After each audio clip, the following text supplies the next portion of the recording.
స్వామియే శరణమయ్యప్ప. శ్రీ అయ్యప్ప స్వామి పంచరత్నమాల స్తోత్రం. ఈ స్తోత్రం కేవలం పదాల కూర్పు మాత్రమే కాదు, భక్తుని అంతరాత్మను పరమాత్మతో అనుసంధానించే ఒక ఆధ్యాత్మిక వారధి. ఇందులో ప్రతి శ్లోకం స్వామివారి యొక్క అనంతమైన శక్తిని, కరుణామృత రూపాన్ని మరియు శత్రు సంహారక వైభవాన్ని రత్నప్రాయంగా అభివర్ణిస్తుంది. శివకేశవుల తేజస్సుతో ఉద్భవించిన ధర్మశాస్త్ర యొక్క దివ్య మంగళ స్వరూపాన్ని స్మరిస్తూ సకల విఘ్నాలను తొలగించి ఆపదలో ఉన్నవారిని ఆదుకునే అభయహస్తంగా ఈ స్తోత్రం భక్తుల హృదయాల్లో నిలిచిపోయింది.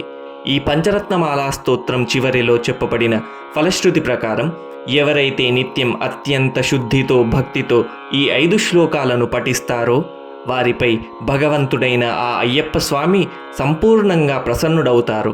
కేవలం అనుగ్రహించడమే కాకుండా ఆ స్వామి స్వయంగా సదరు భక్తుని యొక్క మనస్సులోనే స్థిర నివాసం ఉంటారు. లోకవీరం మహాపూజ్యం సర్వరక్షాకరం విభుం పార్వతీ హృదయానందం శాస్తారం ప్రణమామ్యహం.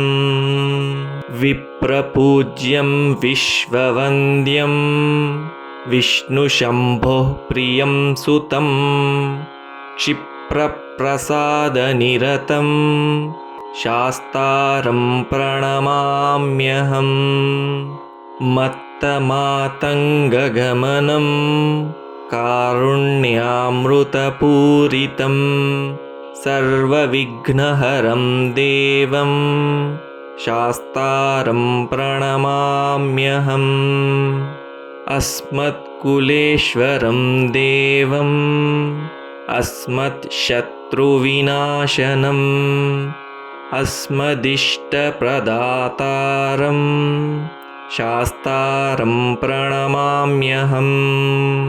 పాండ్యేశవంశతిలకం కేరళే కేళివిగ్రహం ఆర్తత్రాణపరం దేవం శాస్తారం ప్రణమామ్యహం. పంచరత్నాఖ్యమేతద్యో నిత్యం శుద్ధః పఠేన్నరః తస్య ప్రసన్నో భగవాన్ శాస్తా వసతి మానసే.